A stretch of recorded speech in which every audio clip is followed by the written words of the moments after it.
then you would need a size, where's that? Size 24. So the rule of thumb is either single 22 or two 24s, and that's what's recommended. You can use 3 and 4 wires, which go up to different gauges like 26 and 28, but for this we only need a single 22. For the positive connection here, you have positive here and positive there and positive here. So it has multiple pads, but you don't have to wire to each one. They're all internally connected. So we're just going to use one of these pads here, and we're going to do the same thing for the negative. All these pads here on the inside, they're all for the negatives. So we're just going to wire a single 22 wire here, and then a single 30 gauge wire for the data. Now, as far as clamping down onto your NeoPixel connector, I recommend heat shrink so you don't damage anything. These LEDs are fragile, so you don't want to clamp down on any of these little tiny NeoPixel LEDs. But I'm going to clamp down on a spot. I'm going to call it the sweet spot.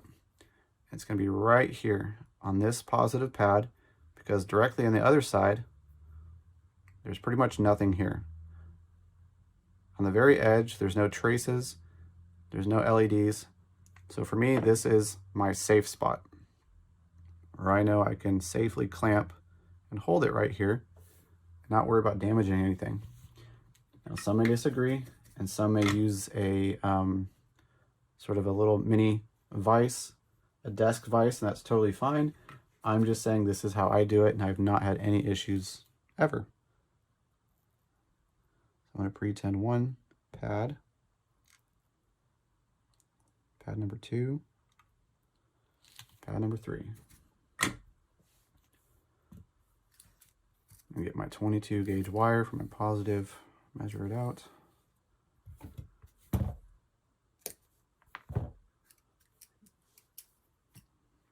I'm going to take a 22 white for negative, and we'll do the same length.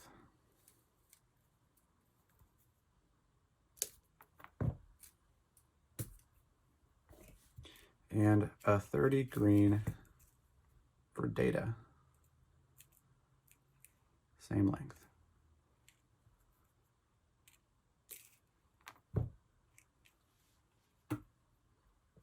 Okay, I'm going to flip the script here.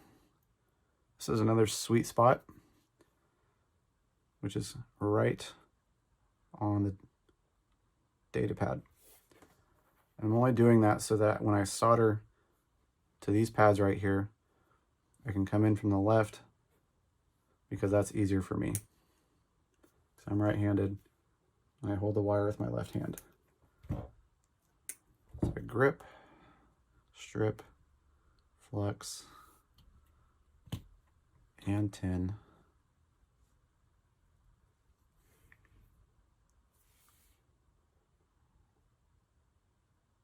Real quick. That wire is done.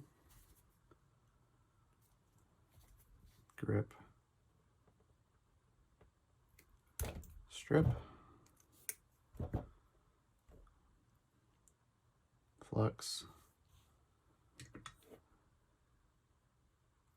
and tin. Really quick again. Okay, I'm gonna rotate this back to sweet spot number 2.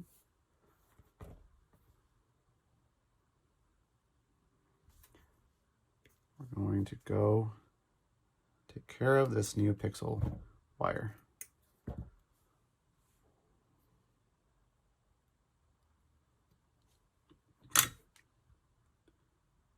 And you guys know the words by now, probably saying it in your head. All right. Now you can see this is all wired up. Go ahead and try and straighten these wires out just a little bit. You can braid them if you like. It's not required. I'm just going to braid the end so that I can push it through. And we'll get that through. And then we can focus on pushing this in. Now, if you have it sanded enough, you will be able to snap it in place, and you will definitely hear it going in. Go ahead and push down. If it's too hard, then you might need to sand it some more. There we go. There we go. Actually, that side can go in a little bit more. Let me fix my phone here. Sorry about that. Okay. Sorry, had some technical difficulties. So if you're looking at the top side of this chassis, notice how far out these pins are sticking. And this is how much of your NeoPixel pins should be exposed. Notice that the LEDs aren't sticking out the top. Notice that there isn't excessive amount of pins. You want this to be as short as possible, and these chassis are designed so that when it's fully inserted, you have the proper amount of pins sticking out. If it doesn't look like this, or if you see a design that has too much of the pins sticking out, or the LEDs are sticking out up top, that's a problem, and you could damage something. These pins have a safe compression allowance, and the LEDs definitely should not be sticking at the top, because remember, you're going to have a blade coming down on the top of this, and you don't want it to hit anything else but the tops of these pins. So this is how it should look. And now that we're done with all this, we just have this wiring sticking out the bottom, which we're going to get to in just a second. But first, we need to solder our pins to the Rotary Chassis PCB. Now you can get these unassembled or pre-soldered. I do sell both options. There are a total of 12 pins. 5, 6, 7, 8, 9, 10, 11, 12. Okay. These are pretty easy to put in. I just grab some tweezers here. Grab one at a time. Drop it in.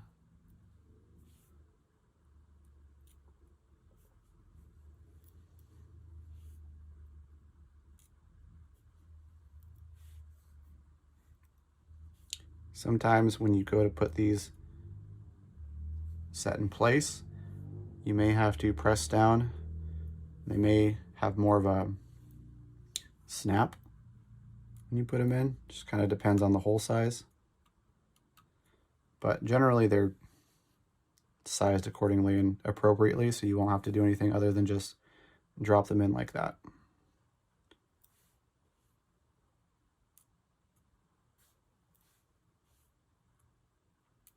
Just take your time.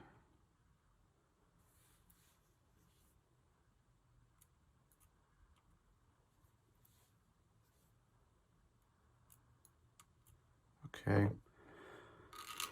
And normally I'll bring this down a little bit closer to the bottom here, so I'm not soldering way up here. I'm usually trying to keep it down low. Just want to make sure that everyone can kind of see what's going on. I'm just going to run through this pretty quick.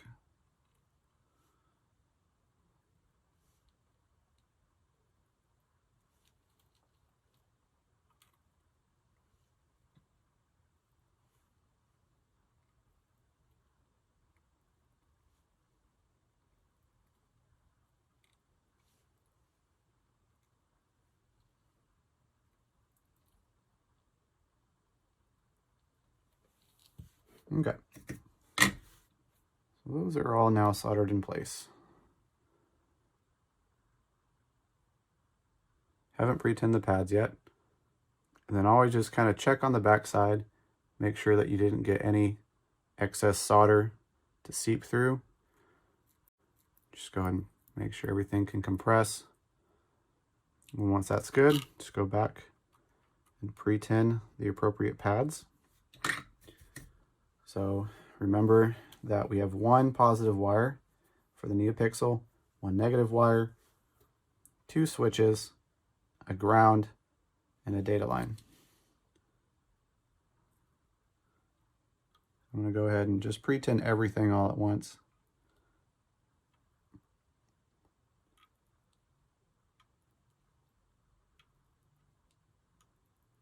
Even though I won't use both of those negative and positive pads.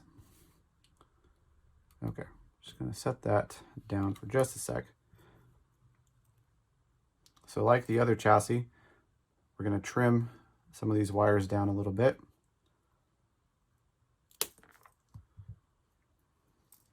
For me, I'm going to trim them about less than an inch past the bottom. Before you trim all of the switch wires, you're going to do one more wire splice. So just, you can trim one each, one white wire and gray wire. And then for these two, go ahead and trim them just a little bit longer, just for practice sake. So the longer wires that you just trimmed on the white and the gray, we're going to splice those together. So we are going to strip a little bit more wire than we normally would. We'll say a little more than 1/4 of an inch, or whatever unit of measurement you use.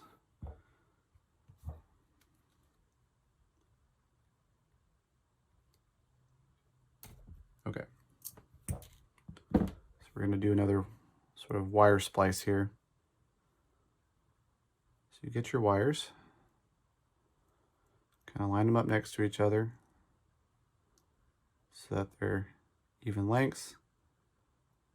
And see how I just sort of bent them in opposite directions. I'm going to grab and twist.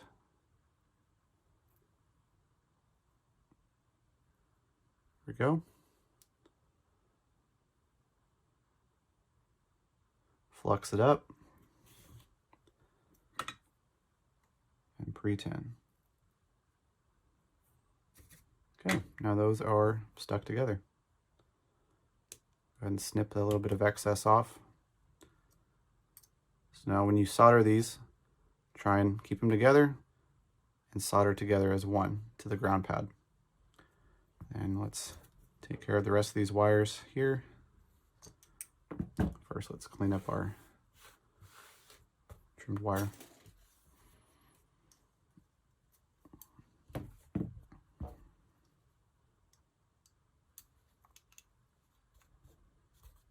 Oop. There we go. Sometimes those thicker wires will be a little stubborn.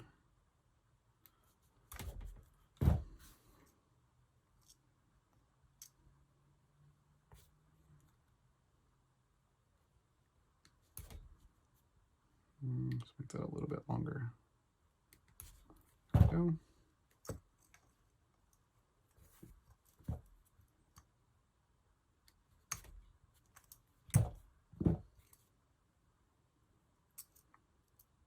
Still got one more wire.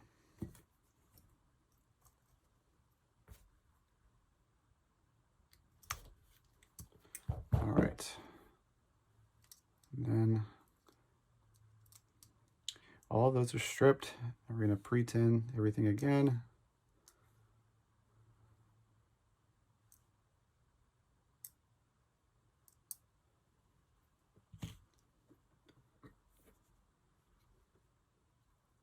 And flux. Not flux. Pre-tin, solder. You guys know what I mean? Okay. Now we will bring all of our wires to the pin side of the Rotary Chassis PCB. And same formula, gonna kind of work from left to right. You don't have to work from left to right. You can go right to left or top to bottom. Doesn't really matter, just whatever is easiest for you. So I'm going to start with the NPXL negative. Just go ahead and kind of give it a little bend. Okay, there's one. I'm going to find the gray wire hiding back here. Here we go. We're going to go to the B2 pad.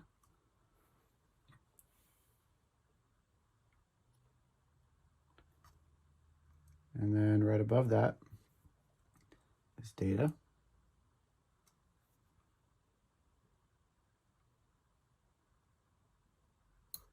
Okay. And then ground, which is the two wires that we spliced earlier. And that actually just came apart. Let's see if we can get this on. Nope. All right, so if you run into a situation like I just did, and your two spliced wires came apart, you can do one or two things. You can try and force it.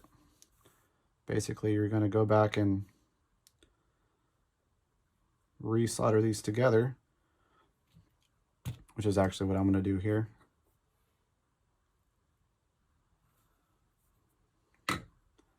Or you can trim it off, re-strip both, and create a new splice.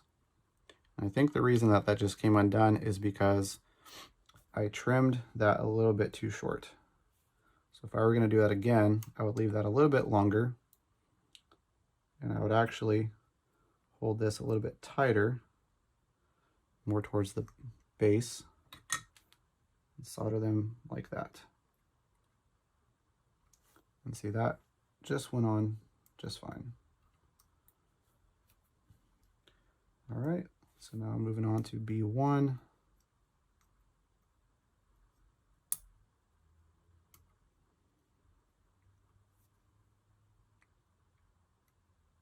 Here we go. And then the last wire is going to be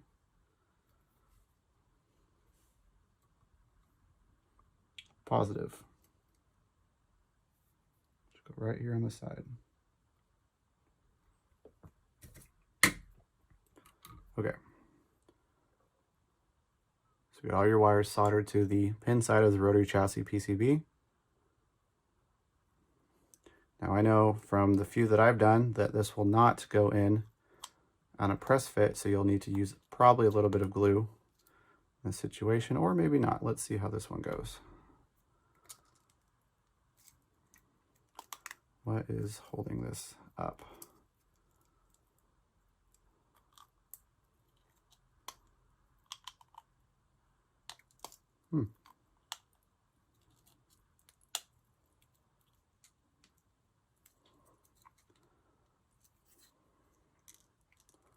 This one seems to be a little snug.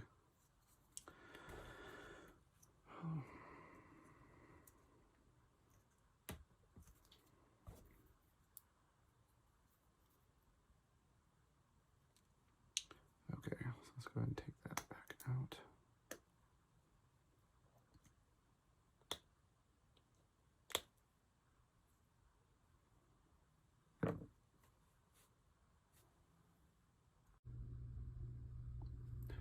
So I apologize for skipping a step here. If you noticed the difference, the Rotary Chassis PCB is now fully pressed in all the way. And that's really all I just did just now. I had to cut the video and re-splice a new bit on. But yeah, from the step that it was at before, with it kind of sticking out a little bit, all I had to do was just press this in. And usually this will kind of snap into place. And then you can see here the amount of pins on the bottom of this that are exposed are very minimal. Just pretty much enough that you're gonna make contact with the other side of the Rotary Chassis PCB. Okay, so now that we have this all done and everything's buttoned up on the top half, we're gonna make an important note here regarding these two pieces, because a lot of people I've seen are tempted when they get this done, or if they want to test something, they're going to bring these together and test it and try and connect. That is not a great idea, just because it's very easy to misalign something. And what will happen is if you misalign any of these pins, because each one has a specific trace, mainly the outer ring here and the one right next to it is your positive and your negative for your NeoPixel LEDs. And if those are incorrectly positioned and cause a short, you will damage some components. So resist the urge to try and test this outside of the hilt. Only test it in the hilt so that you know everything is straight and it's not going to cause any shorts. But let's go ahead and throw this in the hilt. And remember, we're going to line up the switch channel with the actuators here, and I'm holding this kind of upside down so that these don't fall through. So it should just go in like that. Go ahead and give it some test clicks. And then this top half of the chassis is held in place by this upper part of the emitter. Just go ahead and get that down nice and tight. Make sure that the clickies are still clicking. And then go ahead and reinsert to the bottom of the chassis. Make sure it's on. Yep. And we'll just slide in nicely like that, and then use the pommel to button everything up.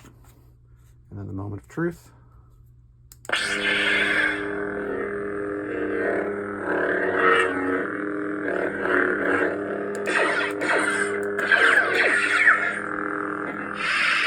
Sounds pretty good to me. So I hope that video was helpful. I hope it taught you a thing or two, or even if you didn't learn anything, I hope this explains a little bit of how the chassis is built, how I tackle the install.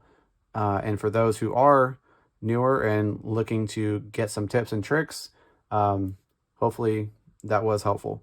This is my first time making a video of this nature, and I'll get better as I go, I promise. But for those who stuck it out and watched the entire thing, I thank you very much. I thank everyone who has gotten in on this run. And again, as of today, we are still in the pre-order phase, but these should be done very, very soon. And the chassis itself, I am very happy with.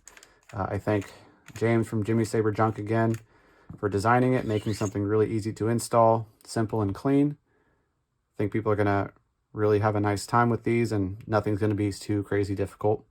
And then, of course, also want to thank Gustavo Canales of Rotary Sabers for making the design for this hilt, as it came out really nice for this hilt specifically. This is just a pre-production sample with a little bit of weathering. So yours will look a little bit different. It'll be clean, but you will get, if you did get the hilt, you have the option to get the chassis for free. So if you haven't, I do recommend you pick up that chassis. Also, STL files are available. But thank you guys for watching. If you like what you saw, please leave a comment in the comment section, and make sure to like and subscribe to the Saber Bay YouTube channel. I will make more videos and more install videos as I have time, as this was a task that I have been putting off for far too long, but there will be more to come, I promise. So thank you guys for watching. Please enjoy the rest of your day, and see you on the next one.